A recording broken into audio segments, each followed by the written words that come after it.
Mr. President, Senator Patty Murray, Congressman Norm Dix, Congressman Jim McDermott, Governor Mike Lowry, Mr. Bill Gates, students, faculty, staff, and members of the community. It is with great pleasure that I welcome you today to Shoreline Community College.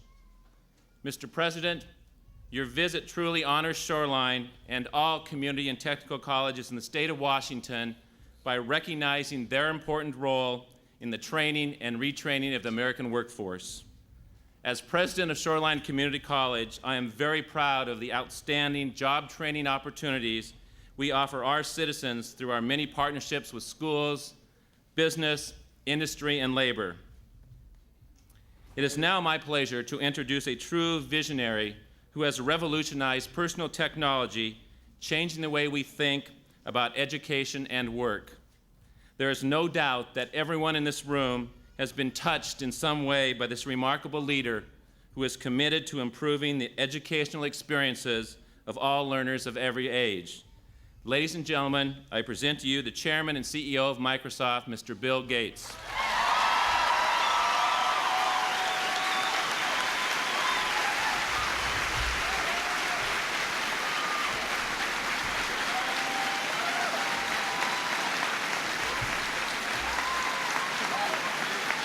Good afternoon.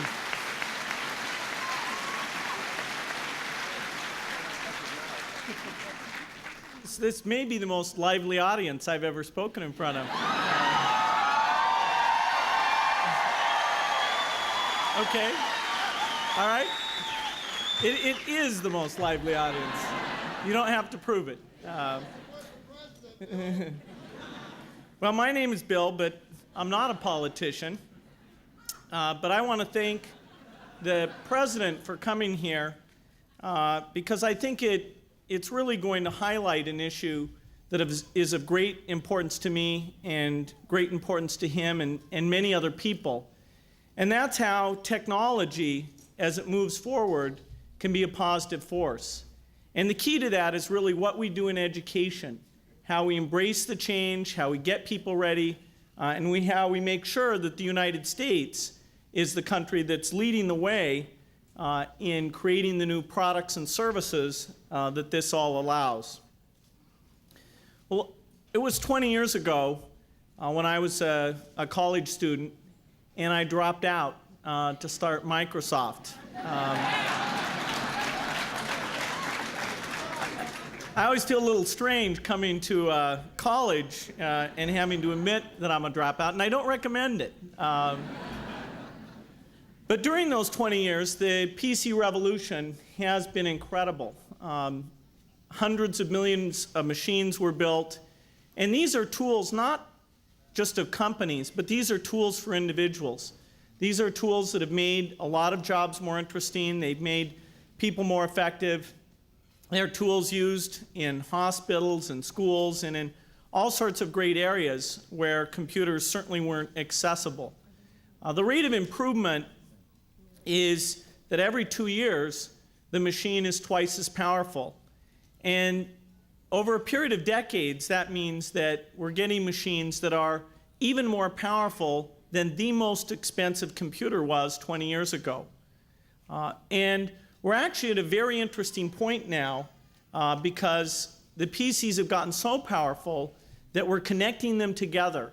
And we should almost not call them computers. We should almost refer to them as a type of communication device because more and more they're being used to share information. A PC with great software tied together is something that lets people reach out. Now there's a name for this phenomena, and it's the internet. You almost can't escape the internet. In fact, I was out at dinner in Seattle a few months ago and going back to my car, someone came up and was asking me for some money. And first I hesitated momentarily, and the person could tell I was hesitating. And so they said that they had a home page out on the internet. And I still haven't verified whether that was true, but it was such an amazing thing to say that it got me to make a little contribution there. You know, if you watch TV nowadays, you may have wondered, what is that www label that's coming up all the time? Well, those are little strings, little things that if you type them into your computer, you can go out and get information. And so advertisers and people with shows are starting to put that up there. And it's going to expand very dramatically over the years ahead. The internet is a fantastic thing because of what it means as a tool of communication.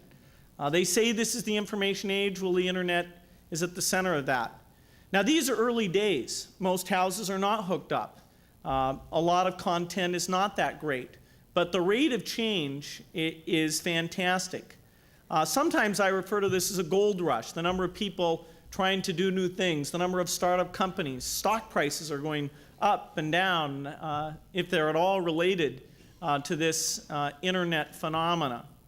But certainly there's no doubt that over the next decade, schools will be hooked up, people will be hooked up, and this will become a way that people not only learn but also to entertain themselves and a way they do business. And this is being done through intense competition. Although the internet standard started at universities, it's now something that's privately funded and moving at great speed. And in fact, the recent telecommunications deregulation bill is a positive step to encourage investment in the infrastructure that puts this all together. I did stick one technical slide in here, so forgive me for this, but this is the kind of stuff I like. One of the big questions when you're connected up to this is the speed of the connection. And as you call something up on your screen, if it's just text, it comes up really fast. But if you're connected up with a normal phone line and you're calling up a graphics picture, it's very slow. And so we want to move from the normal phone system, which we call narrowband, to higher speed connections. And those can come to you from the phone company with funny names like ISDN. They can come to you from your cable company with a name like the PC cable modem. And they're much, much faster. You can call up those screens in a way that makes them very, very engaging. And so all of this is headed towards having such high speed that you could even watch a high-quality movie and call up any movie anytime or video conference with your relatives or friends. And that will probably take as much as 20 years. But the deregulation that took place will get us going down that path pretty rapidly. And it's wonderful to see that the United States is certainly at the leadership of not only building the infrastructure, but also the software, the hardware, and virtually all the pieces that go into this. It's a tribute to the entrepreneurship that's the hallmark of our country. Whenever I see leaders in other countries, their question is, what do we do to have the same type of companies getting into this and doing new things? Now, the implications of this are in some ways very scary. Technology does change the job market. It'll mean the way that you bank, the way that you buy insurance, the way that you find out what's going on politically. If you want to know what these people have been voting on, it'll be there. You can find out and you can see if you agree with them or not. And many of them now you can send electronic mail, and directly or indirectly they'll get that mail and understand exactly what you're thinking. So even in the field of political discourse, I think it lets us raise the quality of that. Anyone can publish a page of information for other people to come in and look at.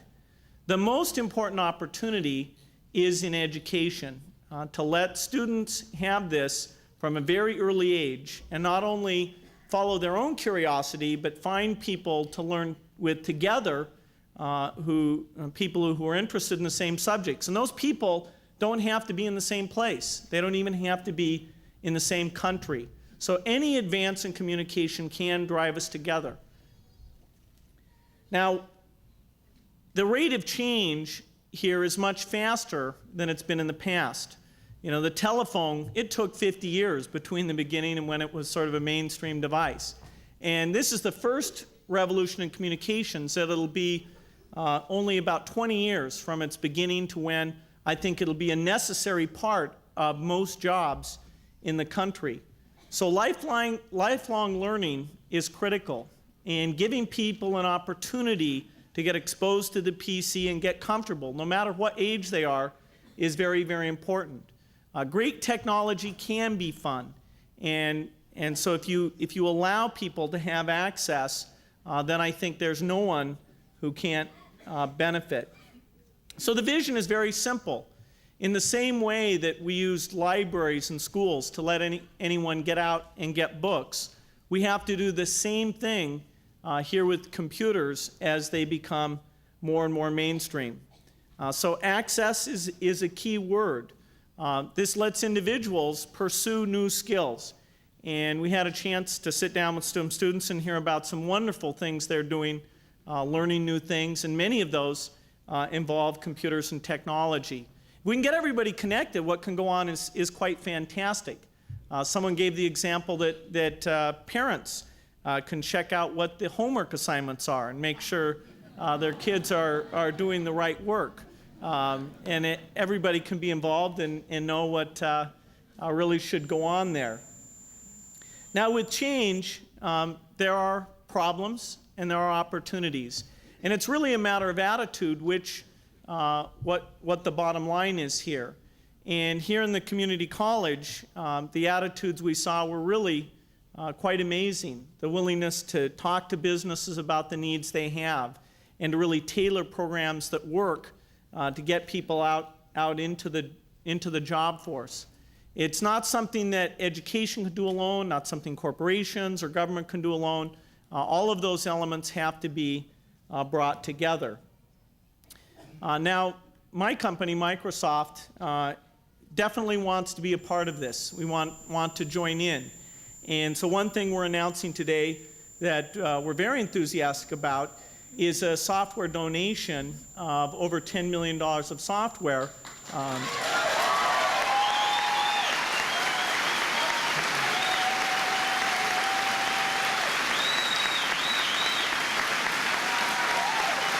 Thank you.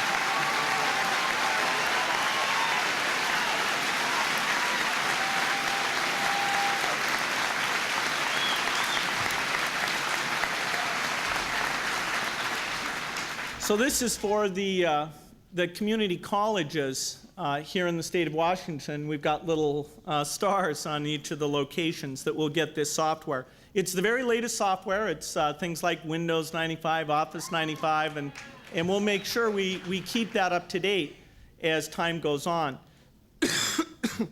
I wanted to real quickly just give you a glimpse of this idea of the internet. And so I hope I've got this set up so we can do that properly here. We'll see. Yes, we've got a little bit of a special page we've created. And so this is the kind of thing you see when you're up on the internet. And so what we tried to do is think, what kind of things would the president be interested in? Because it's very easy in this environment to customize things. And so you can see exactly what you care about. So see, we have a link here that goes over to the White House. We can see they've got a very beautiful homepage. And so the president can check out his own schedule here.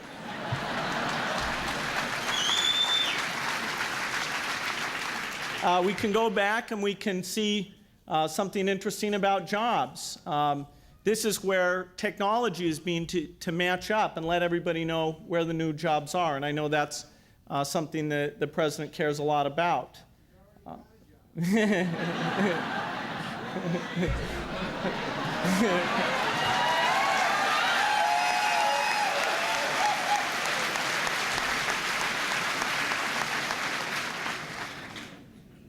I could have put golf up here because that's something the president and I got a chance to do about a year ago, but I was afraid too many people would ask me what my score was. So I put Runner's World up here, and you can get little training advice and find out what kind of equipment to buy. So it's just one example of what it means to have a tool like this. No matter what you care about, there's now really neat stuff that's out there that is pretty interesting. There's a lot of things that corporations need to do. They need to get their employees involved. They need to let people know what kind of job needs they have. And Microsoft is one of the companies doing a number of things. We're working with libraries. I think it'd be really neat if you could go into every library and sit down and use the internet, so people who don't have it in their homes would have that way of going out there. The book I wrote, which was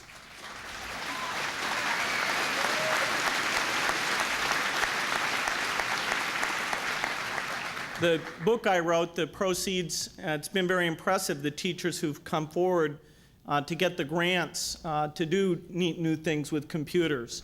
Also, we're working with communication companies like MCI to make sure there are connections out to these schools. In fact, I think the communications industry as a whole is doing a very good job making sure that schools will be hooked up. And so there's a wide variety of programs, and this is something that I think will be ever expanding. And so the theme really is working together, working to provide access, working to network these computers, which is what really gives them their value, working to make sure the great software is there, and the training that makes it all come together. So I want to thank Shoreline for having us out here. I think the work that's going on here really is exemplary, and I think it's a fantastic time to be involved in education and technology. Thank you.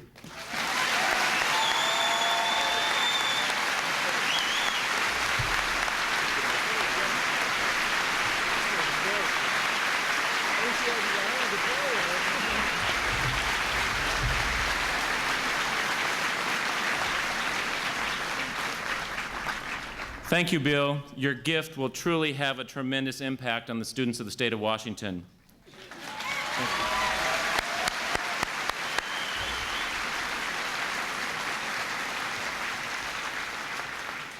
Microsoft is widely known for excellence in all of its endeavors. What makes Shoreline Community College an excellent learning environment are the outstanding faculty, staff, students, and the supporters who are part of the Shoreline family. It's an honor to introduce one very special former Shoreline instructor who actually wore out her tennis shoes working on behalf of our parent education program.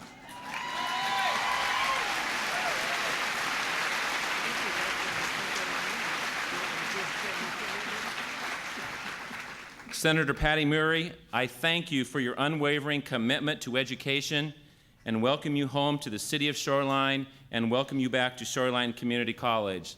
Ladies and gentlemen, I present to you United States Senator Patty Murray.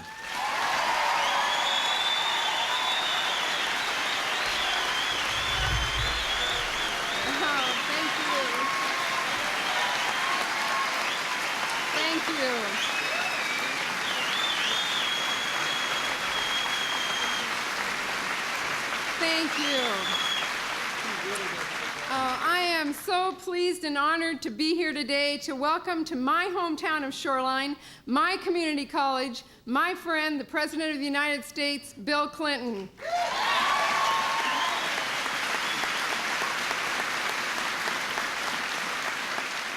Mr. President, not only is this where I used to work as an instructor in the Parent Education Division, where I taught parent education in preschool, and by the way, teaching preschool was the best training I had to be a United States Senator.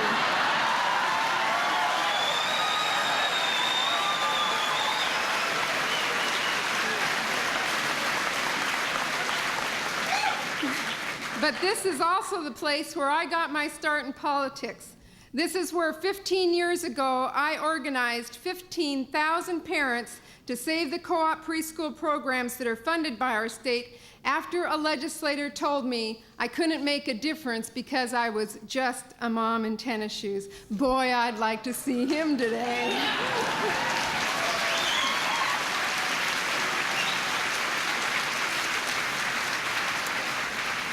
But I am especially pleased, Mr. President, that you have had a chance to see our wonderful education and job training programs here at Shoreline Community College, and they are just an example of what we do across the state in our community colleges.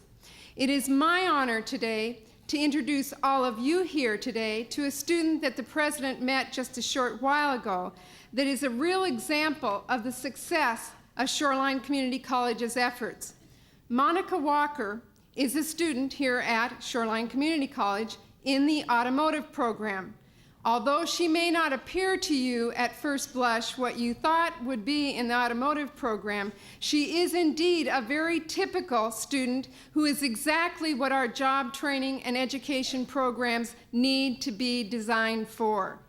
Monika worked for Allstate Insurance Company for 19 years and suddenly, like many workers just like her today, lost her job because of corporate downsizing. Today, Monika is enrolled in the 2-year automotive program here at Shoreline. She will graduate in just a few months, and she has a job.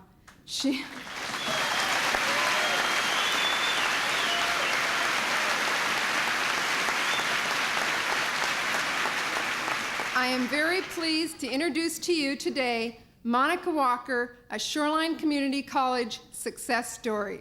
Monika?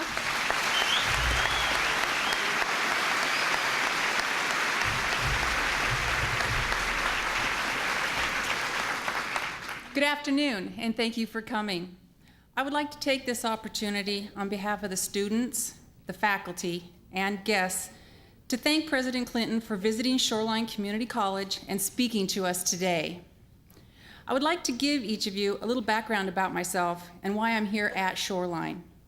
I graduated from high school in 1975, a while ago, and got my first job 2 weeks later working for a major insurance company. I started out as a file clerk and worked my way up, and 19 years later was working as a manual auto rater, mathematically figuring out our customers' automobile premiums using a calculator, premium pages, and a worksheet. I had planned on retiring from that company, but with technology quickly improving, my job was soon obsolete, and in March of '94, I found myself unemployed. I had a big decision to make, whether to stay in the insurance field and possibly find myself looking for another job in 4 to 5 years, or use this opportunity to make a drastic change. As a dislocated worker, as we were so fondly referred to, I had several tests I had to take through the Employment Security Department. Tests that keyed in on my likes, my dislikes, my skills and abilities. Having scored extremely high in the technology field, within that field grouping were several job opportunities that I could choose from to retrain in. The one that I found most promising was automobile technician. We're not called mechanics anymore. To fulfill my research criteria, I had to research 5 businesses in the field and 2 schools to find out about placement and acceptance. Shoreline was my only choice because the school works in partnerships with area dealers in the sponsorship program. Here at Shoreline, you learn about the automotive product through factory training. This means that after a quarter of schooling, you go to your sponsoring dealer and you're able to have hands-on practice with live cars. After 2 No, they're not dead. After 2 years of schooling and a dealer internship, I will be graduating and actually begin working in 5 weeks as a factory-trained technician.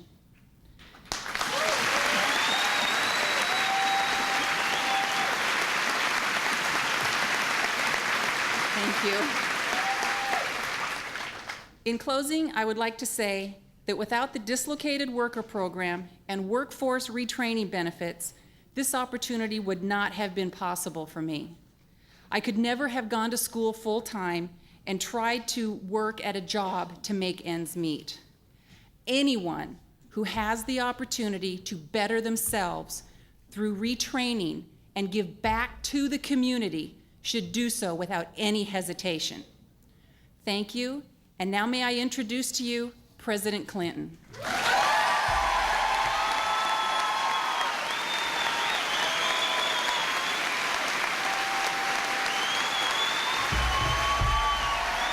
Thank you very much.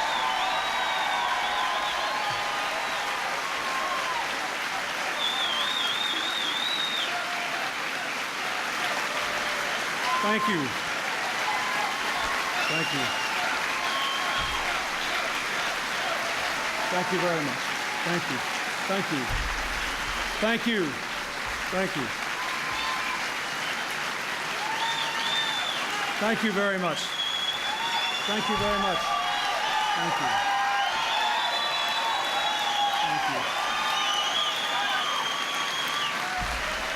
Thank you. Thank you. Thank you very much. Thank you. Thank you very much. Thank you. You know, we've listened to you. Now it's my turn. Thank you. Thank you very much.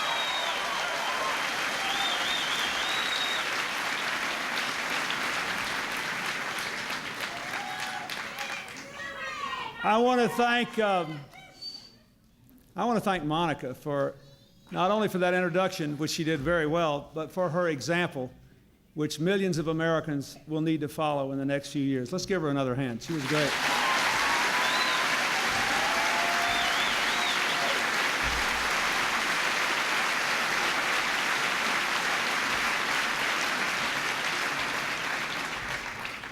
I thank President Ortley, and I thank Senator Murray, your former faculty member here, and a remarkable public servant who is, you can clap for that, that's all right.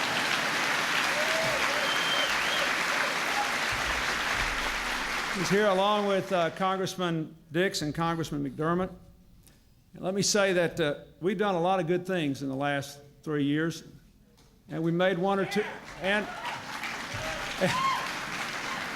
and we've made one or two mistakes under the law of unintended consequences. And one of them was the unintended and unwarranted consequence of the way that timber rider's been carried out. And Patty Murray's going to help us fix it, and I thank her for that. And I thank her for that.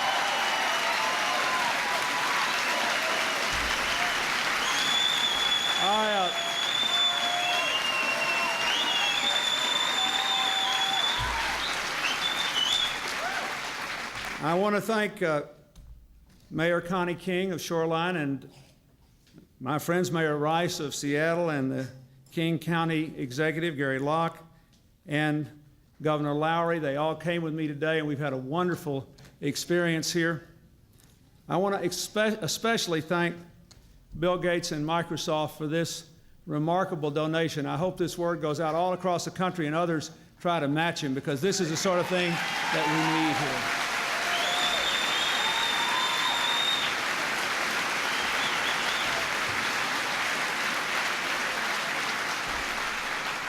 This is a shining example of the kind of partnership between businesses and public institutions that we need more of in America. Let me say to all of you that when I became president, I had a very straightforward vision. I wanted this country to go into the 21st century under circumstances in which every single American could live out his or her dreams. And everybody who was willing to work for it could have their shot at the American dream. I wanted to go into the 21st century with a country that was coming together, not being driven apart, and a nation was still the strongest force in the world for peace and freedom. Now, to do that, it is abundantly clear that we have to meet the challenges of this present moment, and that we have to meet them together. One of the reasons I am here today is because I believe the community college in the United States is the daily model of how we are all going to have to behave if we hope to open up the opportunities of the information age to all Americans, because it works by cooperation. It is completely democratic, small d. Everybody is able to come and fulfill their own desires by working together, and everybody cooperates. And if we all did that in every other way, we would be much better off. I was here, you know, in Washington just a few days ago when I landed at Portland and just flew over the state line and visited a community that was ravaged by the flood. And I was in this little community of Woodland, walking down the streets, and I went into the home of a man he and his wife were about 70 years old, and they had lost everything they had. They'd lived in this house for 30 years. They'd lost everything. He was hard of hearing. Even his hearing aid was washed away. So I walked in and, really not knowing what to expect. I thought these people would be devastated. And this gentleman shook my hand and he said, I'm 70 years old and you're the first president I ever met. It was nearly worth it to lose my home. And then he said,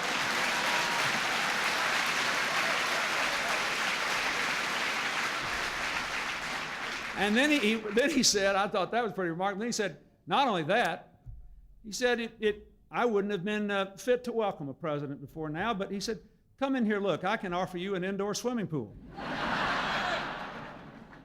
I was stunned. I met him, I got out of the car and shook hands with a fellow who was up in his 60s. He was retired from the local utility company, a naturalized American, an immigrant from Norway, who operated a jackhammer in doing his part to try to help deal with the flood. He operated this jackhammer for 8 hours with a cracked rib. I don't know if any of you ever tried to hold a jackhammer in place. I'm above average size and not entirely weak, and that's hard work. And that man did that for 8 hours with a cracked rib. Anyway, when I got ready to leave, the 70-year-old fellow said to me, he said, I have just loved this. He said, as awful as this is, people came in here and tried to help us at least save some of our pictures and our records, our personal effects, tried to help us save a little furniture. They've been here every day since this flood happened. He said, don't you just wish we could behave this way all the time? And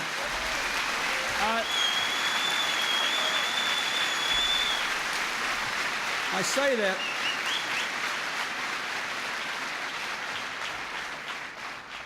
say that because if you look at the challenges we face, to give everybody a shot at the American dream, to grow together instead of be divided, and to maintain the world's strongest force for peace and freedom, we're going to have to do more of working together all the time.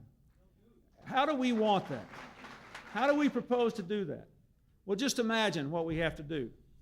In the State of the Union, I was outlining the challenges to America, that we want people to succeed at home and at work, so we have to build strong families and strong workplaces. We want people to have a decent quality of life, so we need safe streets and a clean environment. We know that there will be all kinds of changes in this economy, so we have to address the need for greater education and economic security that does not undermine the strength and the dynamism of this economy.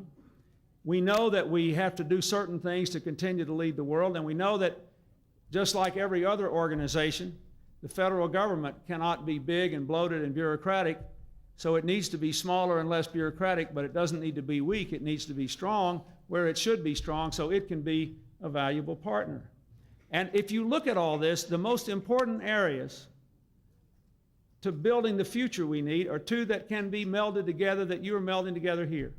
One is every single American has got to have educational opportunity that is excellent and that is there for a lifetime, for a lifetime.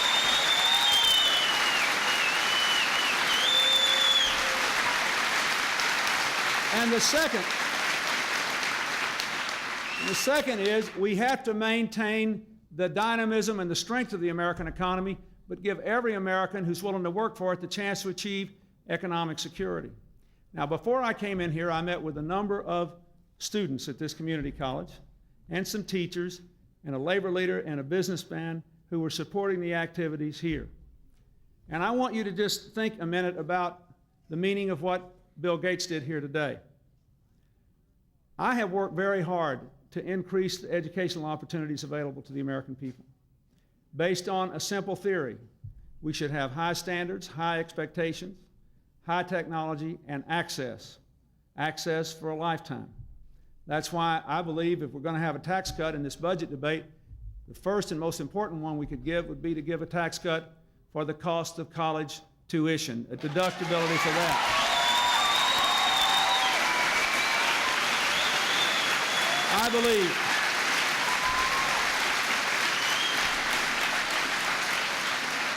if we are here celebrating the work that is going on in this institution is key to the 21st century and opportunity for all, then we should stand by those things that are working. We should keep the student loan program and strengthen it. We should keep the Pell Grant program and strengthen it. We should keep the National Service Program, AmeriCorps, and strengthen it. We should do these things.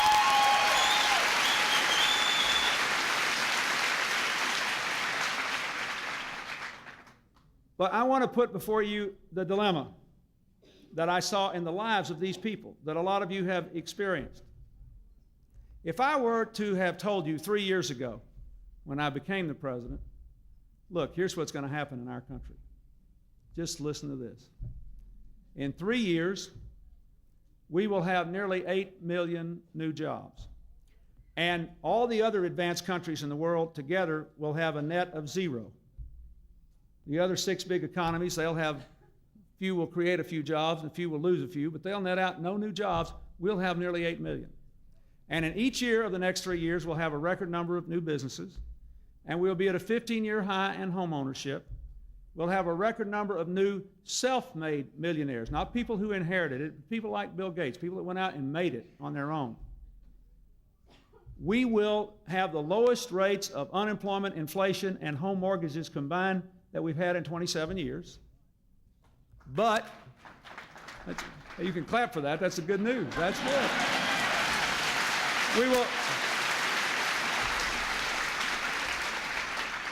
Our exports will be at an all-time high, and we will turn around the trade situation so that for the first time in many years, our exports will be growing faster than our imports. We will do that. We'll be opening closed markets in Asia, selling everything from Washington apples to computers to auto parts. We'll be doing these things, but half the American people will be working harder than they were 3 years ago for the same wages they were making 10 years ago. Now, you would say, well, how could that happen? Well, it's because of the changes we're going through. You heard Monika talk about it. We are changing the nature of work. There's more mind and less muscle in all work. We're changing the nature of the workplace. The information revolution means you don't need as many people in the middle passing orders down and information up. We're changing and by the way, these changes are the most profound we've seen in 100 years. The last time this country changed this much was when most people moved from living on the farm to living in towns and cities, and most people moved from working on the farm to working in factories and in businesses necessary to support them. It's a 100-year change. In addition to that, communication is changing so rapidly. You heard Mr. Gates talk about it. In his book, he says, the digital chip is the most important change in communication in not 100 years, but in 500 years since Gutenberg printed the first Bible in Europe. Now, you cannot go through that sweep of change and understand that the markets in the world where people exchange goods and services and money are changing. The money markets and the goods and services markets are now all global. You can't go through a change like that without a great uprooting. Now, we have two choices. We can either bore our way through this change until it benefits all Americans, or we can pretend that we can repeal the laws of change and suffer the consequences. I can tell you, you heard what Bill Gates said. Remember what I said. For all of our challenges in America, we have 8 million more jobs, nearly, and we'll have more than that by the end of this year, and we have a much lower unemployment rate than most of our competitors. Our exports are growing faster than our imports. We're starting record numbers of new jobs. For all the corporate downsizing, listen to this, businesses owned by women alone have created more jobs than the Fortune 500 have laid off in the last 3 years.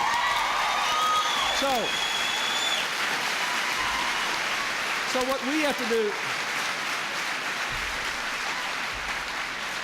but the challenge is, that sounds great, but if you're one of those people who hasn't had a raise, if you're one of those people who gets downsized, or if you live in a remote rural community or an inner city neighborhood that has no new jobs, it sounds great, but it doesn't ring true to you. So our challenge is not to back up, not to give up, it's to go ahead. If you look at technology today, in our public schools, where our children are becoming computer wizards in elementary school, nobody sees technology as a threat. Technology is the equalizer. Technology is the tool that means that poor kids and rich kids can learn together and access the future together. Technology is a tool that I have seen with my own eyes bringing immigrant families into the mainstream of American educational life. I was in a poor school district in New Jersey all the way across the country a few days ago, where the student body is below the national average in per capita income, and many of them come from immigrant families. But a company there, Bell Atlantic, worked with the school district and others to put computers in the classrooms and computers in the homes. And you have people who didn't even live in this country 20 years ago now emailing the principal to find out how the kids are doing in school. And this school district, which was on the verge of educational bankruptcy, literally about to be taken over by the state, within 2 years had an attendance record, a graduation record, and test scores above the state average. Technology was the great equalizer. We saw that. Now,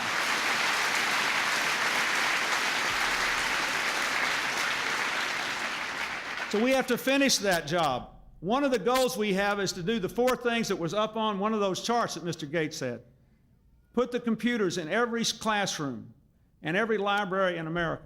Have good software, train the teachers, and then hook them all up to the internet. We want every classroom and every library in every community in the United States on the internet by the year 2000, and I think we're well on the way to getting that done.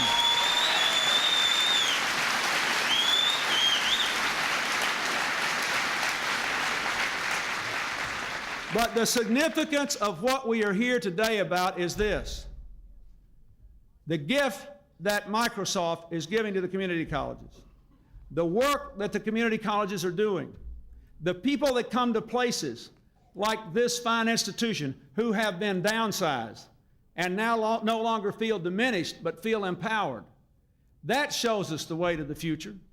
The way to the future is not to back up on the technology revolution, but to embrace it, work through it, and don't stop until every single American citizen benefits from it instead of being punished by it. That is what we have to do as Americans.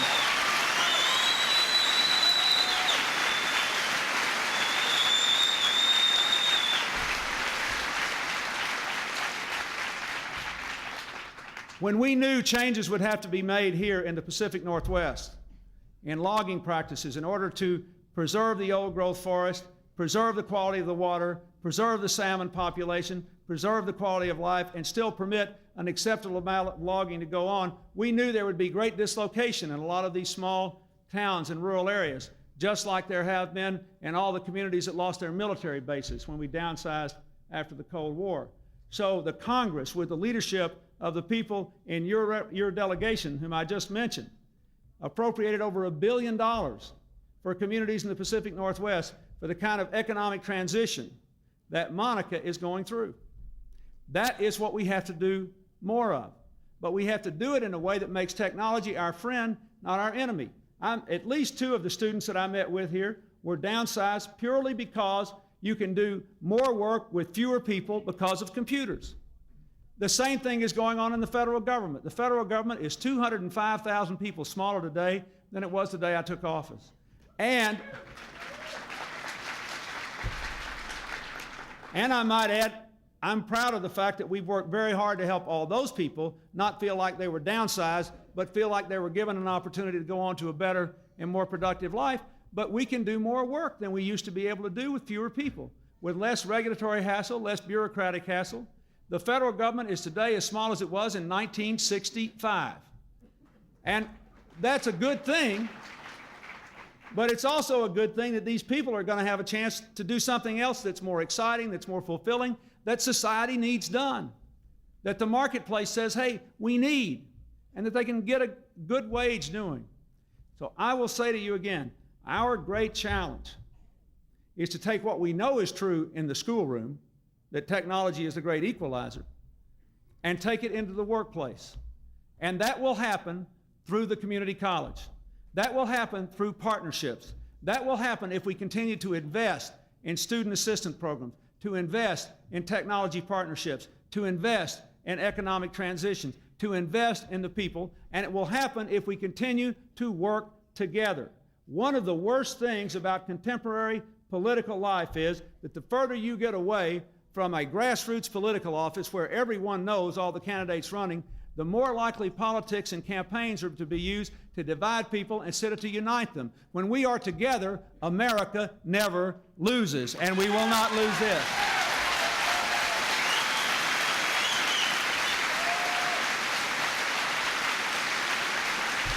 So, I ask you to continue to support Shoreline Community College, to continue to support investments in education, to continue to insist that we move forward into the future and that we not stop until the benefits of technology are available to everyone. We cannot go forward as a country where half of us are growing and half of us are stuck. But we cannot pretend that we can return to a time that does not exist anymore. We have no choice but to do what Americans have always done, to take on the challenges of the present and to march right through them. We can create more high-wage jobs. The Telecommunications Act will create tens of thousands of high-wage jobs. I want you to be trained to hold them. We can win in global competition if we insist on having an open but fair trading system. We can move into the future, and we have to do it by working together more than any other institution in the United States of America today. The promise of technology with a bright future for all Americans is embodied by the way the community colleges work. I want America to work that way, and I want every one of you to remember what that 70-year-old man in Woodland, Washington said to me. That's the way we ought to behave all the time, and if we do, there is no limit to America's future. Thank you, and God bless you all.